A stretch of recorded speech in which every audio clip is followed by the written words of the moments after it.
제가 오랜만에 교회에 와서 이렇게 구역장님 명단을 보고 이상하다 생각을 많이 했습니다. 당연히 여기 적혀 있어야 되는 이름이 보이지 않아서 이상한데 제가 몇 번을 다시 봤거든요. 생각해 보니까 이제 은퇴하셔서 이름이 빠지신. 근데 제가 이 교회 아주 어릴 때에 그냥 이렇게 교회 뛰어놀던 때부터 여기 성함에 이제 구역장 성함으로 계시던 분, 항상 그냥 송신교회 구역장이 항상 영원히 계실 것 같은 그 이름이 안 보이니까 약간 좀 어색한 것 같습니다. 근데 이제 아까 그 마지막 찬양 은혜라는 찬양을 같이 나눴는데 거기에 이런 가사가 있잖아요. 어린아이 시절과 지금까지. 제가 이제 송신교회에 어린아이 시절부터 지금까지 지내면서 정말 하나님의 은혜이다. 하나님의 은혜로 제가 이렇게 신앙생활을 하고 또 목사가 될 수 있었는데, 그 하나님의 은혜가 진공 상태에서 저에게 주어진 것이 아니라 이렇게 섬겨주신 분들, 항상 그 자리에 계셔 주셨던 분들, 지금은 주보에 이름이 없지만 그 자리에서 항상 묵묵하게 섬겨주셨던 수많은 우리 믿음의 선배들, 어르신들, 그분들을 통해서 하나님의 은혜가 제게 주어졌고 제가 이제 잘할 수 있었다라는 것을 다시 한번 좀 기억하게 되는 것 같습니다. 오늘 우리 찬양하신 구역장님들의 섬김이 작은 것 같아 보이지만 하나님의 은혜가 이루어지는 통로라는 사실을 꼭 기억하셨으면 좋겠고요. 오늘 제가 이제 구역장님들을 대상으로 말씀을 전하지만 또 다른 여러 모양으로 섬기시는 모든 분들 동일하게 말씀을 받으시면 좋겠습니다. 성도님께서는 나는 왜 태어났는가 이런 생각을 해보신 적이 있으신가요? 나는 왜 태어났는가? 사실 이제 교회를 다니게 되면 여러 차례 말씀을 통해서 성경 공부를 통해서 이런 질문들을 묻습니다. 그리고 이제 답을 찾기도 하죠. 그런데 교회에 다니지 않는 분들, 신앙이 없으신 분들도 이런 질문을 자주 한다는 사실을 아시나요? 한 10년쯤 된 것 같은데요. 그 힐링 캠프라는 SBS 예능 프로그램이 있었습니다. 거기에 이제 법륜 스님이라는 분이 나오셨는데, 법륜 스님이라는 분이 즉석에서 물어보면 즉석에서 답하는 이런 걸로 유명한 분이세요. 근데 이경규가 이 스님한테 묻습니다. 스님, 저는 항상 이게 궁금했습니다. 저희들은 도대체 왜 태어난 겁니까? 라고 이제 이경규가 물어요. 스님이 이렇게 대답합니다. 순서가 뒤바뀌어 있어요. 이유가 있어서 태어난 게 아니고 태어났기 때문에 이유가 생기는 거예요. 태어나는 데는 이유가 없어요. 이미 삶은 주어져 있거든요. 이유가 있기 이전에 삶은 주어져 있는 것입니다. 라고 답을 합니다. 이 스님의 대답이 이해가 되시나요? 이제 철학으로 얘기하면 실존주의라는 철학인데, 본질이 어디에 뭔가 있는 게 아니고 우리의 삶이 여기 있는 거예요. 우리의 삶에서부터 모든 의미가 생겨난다라는 겁니다. 그런데 이 영상이 요즘에 그 유튜브의 쇼츠 짧은 영상으로 엄청 유행하면서 떠돌고 있거든요. 댓글이 막 어마무시하게 달립니다. 댓글이 이런 댓글이에요. 어떤 내용이냐면, 요즘 자꾸 생각이 드는 질문이었는데 법륜 스님의 명쾌한 답변에 큰 깨달음을 얻습니다. 스님의 답변을 듣는데 눈물이 흐릅니다. 제 마음이 너무 큰 위로가 됩니다. 스님 너무 존경스러워요. 말로 표현조차 안 됩니다. 어떻게 이런 인사이트를 가질 수 있습니까? 이런 막 찬양하는 댓글들이 넘쳐납니다. 이 댓글들 보면 우리가 이제 두 가지를 알 수 있는데, 첫 번째, 인간은 누구나 우리는 도대체 왜 태어났는가? 라고 묻는다는 사실을 알 수 있습니다. 두 번째, 대부분의 사람들은 우리 인간이 왜 태어났는지 답을 찾지 못한다라는 사실도 알 수 있습니다. 답을 찾지 못하니까 이유라는 건 없어요. 우리는 태어나 있으니까, 태어나서 살아가는 존재니까 이유를 생각하는 거예요 라는 그 대답에 수많은 사람들이 열광을 하는 거죠. 성도님들께서는 이 법륜 스님의 대답을 어떻게 생각하시나요? 정말 큰 깨달음이다. 삶엔 이유가 없는데 내가 괜히 고민했네. 이런 생각을 하시는 분은 안 계시겠죠. 인생의 의미와 목적이 무엇이냐 하는 질문은 세상 모든 사람들이 묻는 질문입니다. 매일 묻지는 않죠. 이 질문을 회피하며 살아가기도 하고 다른 것에 몰두하며 살아가기도 합니다. 내가 몰두하는 그것이 나에게 만족감을 줄 때 우리는 이런 질문을 묻지 않습니다. 그런데 안락한 삶의 한 자락이 무너지는 위기를 겪을 때 우리는 이 질문을 다시 한번 묻게 됩니다. 도대체 이 인생의 의미는 무엇인가? 저는 이 질문을 묻는다는 것 자체가 우리 인간이라는 존재의 특별함을 말해준다라고 생각합니다. 만약에 인간이 아무런 목적 없이, 이유 없이, 계획 없이 우연히 이 세상에 던져진 존재라면 이 의미를 묻는다는 것 자체가 이상한 것이죠. 돼지나 소, 양 이런 친구들은 인생의 의미를 묻지 않을 테니까요. 하지만 많은 사람들이 이 질문을 하지만 이 질문의 답을 찾지 못하고 있습니다. 성공의 방법은 찾기가 쉽습니다. 성공한 사람들이 이렇게 성공했다라는 것을 따라하면 성공할 수 있어요. 행복의 방법도 찾기 쉽습니다. 이렇게 살면 행복해요 라고 말하는 사람들을 따라서 얼마든지 살 수 있습니다. 그러나 인생의 의미와 목적은 사람들의 지혜로 찾을 수 있는 것이 아닙니다. 그러니까 이제 인생의 의미를 찾을 수 없는 사람들이 인생의 의미를 찾을 수 없다라고 말하는 이 법륜 스님의 이야기에 열광을 하고 위로를 얻는 거죠. 답을 찾고 싶었는데 간절히 찾고 싶었는데 못 찾은 사람들이 원래 그건 없어. 그러니까 편하게 살아. 인생 최대한 행복하게 살아. 그게 전부야 라고 하는 말에 위로가 되는 거예요. 만약 법륜 스님의 말이 맞다면 오늘 헌신 예배를 드리는 구역장님들이야말로 이 세상에서 가장 불쌍한 사람들에 속할 것입니다. 삶에 아무 의미도 없는데 최대한 행복하기만을 바라면서 가볍게 살아야 되는 게 인생인데 구역 예배를 이끌고 구역원들을 돌보고 쓸데없는 에너지를 낭비하며 사는 삶 얼마나 불쌍한 삶이겠습니까? 그런데 여기 법륜 스님과는 정반대로 삶의 의미를 알려주는 말씀이 있습니다. 오늘 우리가 읽은 말씀 1절 말씀인데요. 제가 다시 한번 읽어보겠습니다. 2일 후에 내가 보니 하늘에 열린 문이 있는데 내가 들은 바 처음에 내게 말하던 나팔소리 같은 그 음성이 이르되 이리로 올라오라. 이후에 마땅히 일어날 일들을 내가 내게 보이리라 하시더라. 아멘. 요한 사도가 하나님의 음성을 듣습니다. 하늘에서 들려온 음성, 이 음성은 부활하신 예수 그리스도의 음성이에요. 이 음성이 요한 사도에게 뭐라고 얘기하냐면 이리로 올라오라. 이 음성이 하늘에서 들려왔다고 했죠. 그러니까 하늘에서 이리로 올라오라. 땅에 있는 요한에게 하늘로 올라오라 라고 말씀하시는 것입니다. 이 말씀을 누구에게 하는가? 이게 중요한데요. 1차적으로 이 말씀은 요한 사도에게 하는 말씀입니다. 그러나 동시에 지금 이 4장 1절인데 2장 3장에서 계속해서 말씀하셨던 교회들 2장 3장에 기록된 7교회에 하시는 말씀이기도 합니다. 그리고 이 7교회는 지상에 존재하는 모든 교회를 대표하는 교회이거든요.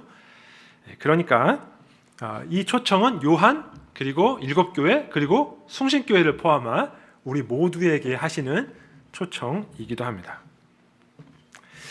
예수님께서 하늘로 올라오라고 하는 이 초청의 의미를 제대로 이해하기 위해서는 왜 예수님께서 요한을 하늘로 초청하시는가 그 이유와 배경을 이해해야 합니다. 그래야 이 하늘로의 초청이 도대체 무엇을 의미하는가라는 것을 알 수 있거든요. 요한계시록은 요한 사도가 반모섬에서 받은 계시이죠.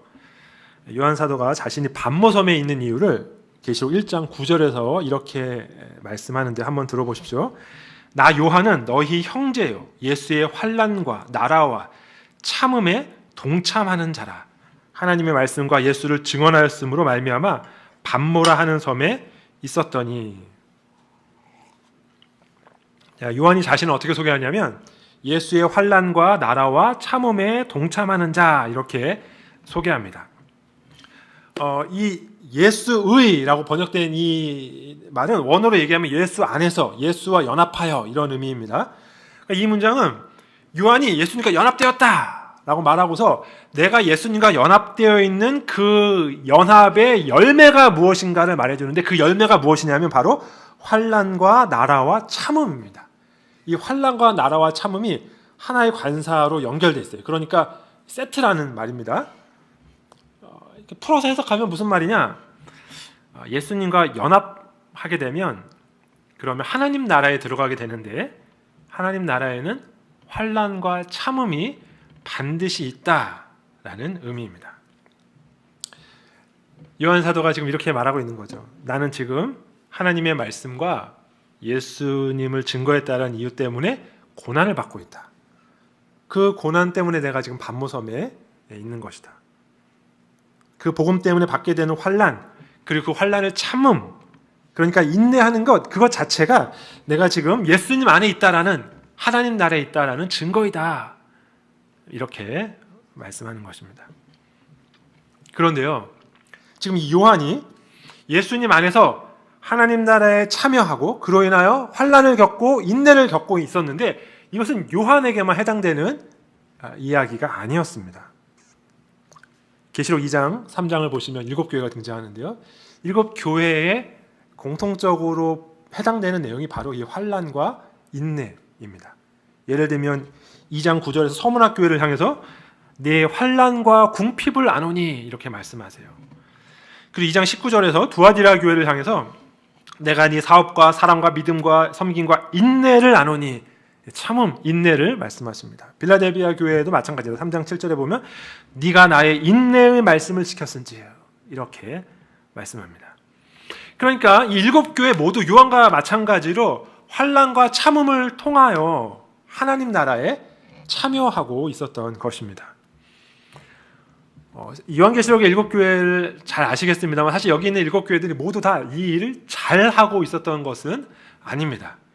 어떤 교회는 잘 인내하고 있었어요. 그런데 어떤 교회는 잘 인내하지 못했다고 꾸중을 받았죠. 그러나 모든 교회가 환난 가운데 있었던 것은 동일합니다. 그리고 예수님께서 그 교회를 향하여 인내해야 된다라고 말씀하시는 것도 동일합니다. 그래서 요한 사도가 요한계시록을 적으며 자신을 소개할 때 나는 사도다, 나는 장로다 이런 표현을 쓰지 않습니다. 뭐라고 소개하냐면 나는 너희의 형제이다 이렇게 소개합니다. 그리고 이렇게 덧붙이죠. 예수의 환난과 나라와 참음에 동참하는 자.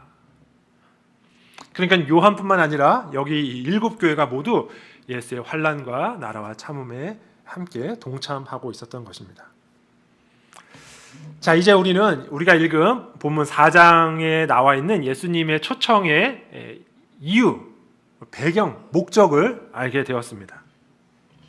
바로 하나님 나라 때문에 환난을 당하고 또 인내하고 있는 이들에게, 그래서 질문하고 있는 이들에게 내가 이렇게 환난을 견디는 일이 과연 가치 있는 일일까? 내가 이렇게 인내하는 것이 과연 의미가 있는 일일까? 라고 묻고 있는 이들에게 무언가 답을 주시기 위해서 예수님께서 이들을 천상으로 초청하시는 것입니다. 그리고 이 7교회는 전 세계에 있는 모든 교회를 상징한다고 했죠. 그러니 만약 성도님들의 삶 가운데 이것이 있다면, 이 환난과 인내가 있다면, 그리고 그러한 삶의 의미를 묻고 있다면, 그러면 요한과 그리고 7교회와 함께 우리들도 모두 천상으로 초대를 받은 것이라고 할 수 있습니다. 자, 그러니 요한 사도만 혼자 천상에 가도록 놔두어서는 안 되겠습니다. 우리도 함께 천상으로 올라가야 되겠습니다. 눈을 한번 감아 보시고요. 지금 성령님께서 여러분을 지금 이렇게 끌고 지금 천상으로 지금 이제 들려 올라간다고 한번 상상을 한번 해보십시오. 네, 한번 올라간다고 지금 상상을 한번 해보시면서 한번 생각해 보세요. 예수님께서 특별한 목적과 이유 때문에 지금 천상으로 나를 초대했는데 천상에 올라간 나는 무엇을 보게 될까? 과연 천상에서 예수님은 나에게 무엇을 말씀해 주고 싶으실까? 예수님의 환난과 참음 가운데서 그의 나라에 동참하고 있는 요한과 더불어 환난과 참음 가운데 있던 7교회, 그리고 동일한 인내를 하고 있는 이 땅의 모든 그리스도인들에게 알려주고 싶으신 예수님의 그 비밀은 과연 무엇일까? 기대하고 기대하는 마음으로 네. 자, 이제 천상에 다 도착했습니다. 자, 눈을 한번 떠보십시오. 네, 뭐가 보이시나요?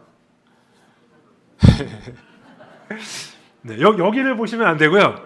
네, 여기에서 뭐가 보이는지를 보시려면 성경 본문을 보셔야 됩니다. 우리가 읽은 그 본문, 네, 요한계시록 4장.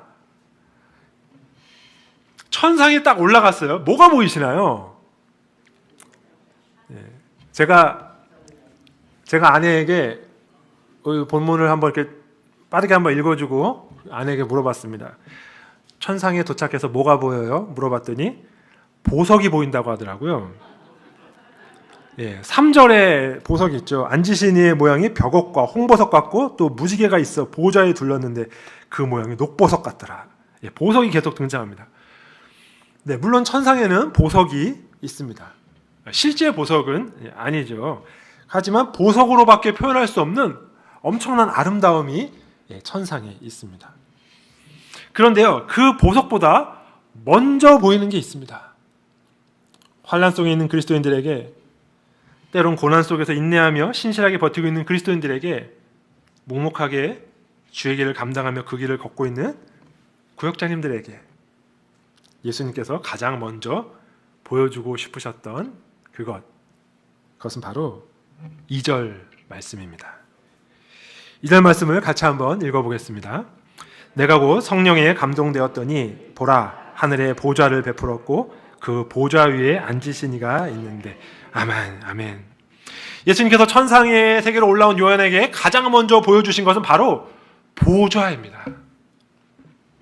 거기에는 보좌가 있었습니다.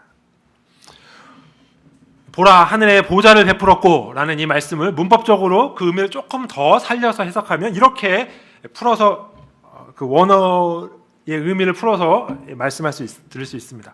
보라 하늘에 보좌가 있다. 그리고 그 보좌는 계속해서 있었던 보좌이다. 환난과 참음 가운데 그 나라에 동참하고 있었던 모든 교회들이 가장 먼저 보아야 했던 천상의 비밀은 바로 하늘에 보좌가 있다라는 것입니다. 예, 보좌가 무엇입니까? 보좌는 통치하는 사람이 앉는 자리이죠. 왕이 나라를 다스리는 자리입니다. 보좌는 왕권을 상징합니다. 다스림을 상징합니다. 통치를 상징합니다. 시편 103편 19절에서는 이렇게 노래해요. 여호와께서 그의 보좌를 하늘에 세우시고 그의 왕권으로 만유를 다스리시는 도다. 그리고 보좌는 이 세상을 다스리시는 분께서 우리 인생을 돌보고 계시다라는 것을 표현하기도 합니다. 시편 11편 4절에서는 이렇게 노래합니다. 여호와께서는 그의 성전에 계시고 여호와의 보좌는 하늘에 있으며 그의 눈이 인생을 통촉하시고 그의 안목이 그들을 감찰하시도다. 아멘. 요한이 보아야 했던 것은, 기억해야 했던 것은 바로 하나님께서 다스리신다라는 사실이었습니다. 그리고 이 하나님의 다스림을 상징하는 이 보좌가 하늘에 있다라는 이 문장이 미완료라는 시제를 사용해서 기록되어 있습니다. 그래서 제가 이렇게 말씀드렸죠. 거기 보좌가 있다. 그 보좌는 계속해서 있어 왔던 보좌이다. 보좌가 과거부터 지금까지 계속해서 있어 왔다라는 것을 표현하는 시제입니다. 이 보좌는 계속 있었던 보좌이다. 너희가 겪었던 과거의 모든 고난과 아픔에도 여전히 있었던 보좌이다. 이 보좌는 앞으로도 계속 있을 보좌이다. 너희가 겪을 미래의 모든 고난과 아픔에도 여전히 있을 보좌이다. 이렇게 말씀하시는 것입니다. 왜 요한이 가장 먼저 보아야 했던 것이 보좌였을까요? 왜냐하면 그것이 가장 필요한 것이기 때문입니다. 어제도 오늘도 그리고 내일도 보좌 위에 계신 분이 통치하고 계신다는 사실, 그 사실이 우리가 기억해야 할 가장 첫 번째 되는 중요한 사실이기 때문입니다. 혹시 성도님들 중에 김기동 목사님이라고 아시는 분 계신가요? 그 이단 있는 그 목사님 말고 한참 제가 어렸을 때 고구마 전도라는 것을 유명했던 목사님이세요. 고구마 전도 고구마를 익힐 때 계속 찔러보잖아요. 그 고구마 전도 계속 찌르다 보면, 그래서 이제 언젠가는 처음에 생 고구마 때는 잘 안 들어가는데 계속 찌르다 보면은 이제 익은 고구마일 때가 있다. 이런 전도법을 만들어서 이제 열심히 전파하고 계시는 분이신데, 그 고구마 전도의 핵심을 4가지로 이렇게 설명하세요. 예수 믿으십니까? 그래도 믿어야 됩니다. 너무 좋습니다. 당신을 위해 기도하고 있습니다. 이 4가지를 가지고 전도하면 된다는 거예요. 어렵지 않은 거죠. 예수 믿으십니까? 그러면은 뭐 예수님 안 믿는 많은 분들이 안 믿어요. 뭐 왜 안 믿어요? 그럼 막 교회 비판을 막 하실 거예요. 이런 교회는 이런 게 잘못됐고, 뭐 내가 아는 김 집사님 얼마나 사람이 깍쟁인지 모르고 뭐 예수 믿는 사람이 더해요. 그래서 막 얘기할 거 아니겠습니까? 그러면 그래도 믿어야 합니다. 이게 2번째입니다. 그래도 믿어야 합니다. 그러면 거기 예수 믿는 사람, 교회 다니는 사람들 그렇게 뭐 나쁜 사람들 많은데 왜 믿어야 됩니까? 이제 얘기하면은 이제 이 믿어야 되는 이유를 이제 그 사람이 물어볼 거 아닙니까? 그러면 이제 해야 되는 게 3번째예요. 너무 좋습니다. 그러면서 내가 신앙생활 하니까 무엇이 좋은지를 설명해 주는 거죠. 이렇게 좋아요. 막 이렇게 얘기해 줘. 그리고 4번째로 기도하고 있습니다. 그래서 이제 고구마가 익을 때까지 한 번 더 찌르는 역할을 이제 하는, 그래서 내가 이제 수확하는 사람 역할을 할 수도 있고, 아니면 생고구마에 처음 찔러본 사람 역할을 할 수도 있지만, 이렇게 계속 찔러야 된다. 이제 이게 고구마 전도법인데요. 여기 제가 이제 3가지를 말씀드렸는데, 세 번째가 너무 좋습니다이잖아요. 이 책에 보면 너무 좋습니다가 아니고 한 다음에 물결을 이렇게 하고 너무 좋습니다. 가로 열고 정말 좋은 표정과 말투로 이렇게 되어 있습니다. 그러니까 전도할 때 교회 다니면 너무 좋습니다. 이렇게 하면 안 된다는 거예요. 정말 좋다는 표정으로 너무 좋습니다. 이렇게 이제 해야 된다는 거죠. 근데 성도님들, 예수님 믿으니까 너무 좋으신가요? 감사합니다. 네, 너무 좋죠. 네. 그런데 이제 처음 신앙의 여정에 들어서는 분들 중에는 이 좋은 것이 무엇이 좋은 것인가에 대해서 오해하시는 분들이 종종 있습니다. 신앙이 어릴 때는 눈에 보이는 것에서 주로 좋은 것을 찾죠. 병을 낫게 해주든지, 사업을 성공하게 해주시든지, 부자가 되게 해주시든지, 이런 것들을 통해서 신앙이 좋다 이런 생각을 하곤 합니다. 하지만 우리 인생을 살아보면 이런 쪽에서만 항상 좋을 수 없다라는 것을 깨닫게 됩니다. 우리는 아무리 기도해도 결국 사랑하는 사람을 떠나보내는 가슴 아픈 경험을 하게 됩니다. 간절한 기도로 사업이 성공했던 순간도 있지만, 간절한 기도에도 실패하는 경험도 하게 됩니다. 교회 초청에 응하여서 구역장으로 섬길 때 구역원들이 잘 따라주고 아름다운 구역의 모습을 맺어가면서 행복함을 느낄 때도 있지만, 구역원들이 잘 모이지도 않고 원망하기도 하고 다른 구역장하고 비교하기도 하고, 그러면서 구역장님들의 속을 썩게 할 때도 많이 있습니다. 신앙의 길을 오래 걸어가면 걸어갈수록 분명해지는 것은 이 땅에서 사는 동안 결국 고난과 아픔을 피할 길은 없다라는 것입니다. 그럴 때 우리는 무엇 때문에 너무 좋습니다 라고 말할 수 있는 것일까요? 환난과 인내 속에 있는 요한에게, 그리고 교회들에게, 이해할 수 없는 고난과 고통 속에 있는 성도들에게, 때로 원망하고 때로 질문하는 우리들에게, 사실 이 질문은 너무나 중요한 질문입니다. 우리의 고난은 어떤 의미가 있는가? 그리고 우리의 인내는 어떤 의미가 있는가? 오늘 말씀은 그 모든 질문에 궁극적인 답을 보여줍니다. 보좌가 있다면, 우리가 보좌를 볼 수만 있다면, 그곳에서 하나님께서 여전히 통치하시고 계신다는 사실을 우리가 볼 수만 있다면, 우리는 이해할 수 없는 고난과 아픔이지만 그 고난에 반드시 의미가 있다는 사실을 믿을 수 있습니다. 하나님께서 그 고난을 사용하셔서 하나님의 선하신 뜻을 이루실 것을 믿을 수 있습니다. 만약 보좌가 없다면 삶의 의미는 존재하지 않을 것이죠. 법륜 스님의 답의 위로를 받으며 그저 이 세상에서 의미를 찾지 말고 살아야 한다라고 생각할 것입니다. 이미 주어진 삶, 그냥 최대한 가볍게, 최대한 즐겁게, 최대한 행복하게 사는 것이 최선이라고 할 것입니다.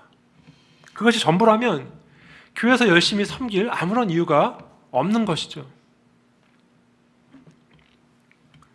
그러나 사실 법륜 스님이 찾은 답은 성경에서 이미 수천 년 전에 검토를 끝낸 답입니다.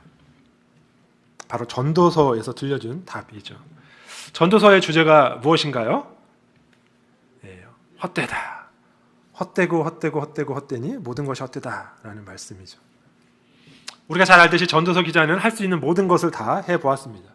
전도서 기자는 단지 물질적인 부귀 영화만 누렸던 것이 아닙니다. 오늘날 사람들이 행복을 느낄 만한, 사람들이 의미를 찾을 만한 모든 것을 다 해봤습니다. 법륜 스님이 말한 것도 해봤어요. 삶에 너무 많은 의미를 부여하지 말고 행복을 찾아 가볍게 살자. 이것도 다 해봤습니다. 전도서 기자는 그 집요한 탐구 끝에 모든 것이 헛되다라는 결론을 내렸습니다. 그런데 사실 전도서 기자가 내린 결론은, 모든 것이 헛되다라는 결론은 진짜 결론의 전부가 아니었죠. 진짜 결론은 사실 모든 것이 다 헛되다라는 것이 아니었고, 모든 것이 헛되다라는 그 말을 수식해주는 그 말을 통해서 사실은 헛되지 않은 것이 있다라는 것을 알려주는 것이 전도서 기자의 결론이었습니다. 제가 몇 구절만 한번 읽어보겠습니다. 전도서 1장 3절. 해 아래서 수고하는 모든 수고가 사람에게 무엇이 유익한가? 전도서 2장 11절. 그 후에 내가 생각해 본즉 내 손으로 한 모든 일과 내가 수고한 모든 것이 다 헛되어 바람을 잡는 것이며 해 아래서 무익한 것이로다. 전도서 2장 20절. 이러므로 내가 해 아래서 한 모든 수고에 대하여 내가 내 마음에 실망하였도다. 네, 무엇을 말씀하고 있습니까? 전도서 기자는 모든 것이 다 헛되다라는 말씀을 하면서 헛되지 않은 것이 있다라는 말씀을 지금 우리에게 들려주고 있는 것입니다. 왜냐하면 헛된 모든 것이 다 해 아래서 수고한 것이기 때문입니다. 해 아래에서 수고한 모든 것이 다 헛되다, 이렇게 말하고 있습니다. 이 말은 무슨 말인가요? 해 아래에서 수고한 모든 것은 헛되지만 해 아래가 아닌 것, 해를 넘어서 있는 것, 거기에 헛되지 않은 참된 의미가 있다라고 말씀하는 것입니다. 거기가 어디입니까? 해 넘어, 헛되지 않은 것을 우리가 발견할 수 있는 해 넘어, 거기가 어디입니까? 거기가 바로 오늘 예수님께서 요한을 초청한 천상입니다. 하나님의 보좌가 있는 바로 그곳입니다. 우리가 그곳에 갈 때에만, 우리가 그곳을 볼 때에만 헛되지 않은 인생의 의미를 찾을 수 있다라는 것입니다. 그분이 우리를 창조하셨고 지금도 지혜와 권능으로 우리를 다스리고 계시기 때문입니다. 오직 나의 밖에서 나에게 의미를 주시는 분을 믿을 때에만 내가 찾는, 내가 만드는 의미, 내 바운더리 내에서의 행복을 넘어선 참된 의미를 찾을 수 있습니다. 우리가 생각하고 있는 거의 모든 질문의 대답은 내가 하나님 나라에 동참하고 있다는 훨씬 더 크고 놀라운 이야기 안에서 찾을 때에만 그 답을 찾을 수 있는 답들입니다. 본질적인 질문들이요. 하나님 나라 이야기를 빼놓고서는, 그 하나님 나라에 내가 들어가 있다라는 그 놀라운 사실을 빼놓고서는 도무지 답할 수 없는 인생의 고난과 의미의 문제들이 많이 있습니다.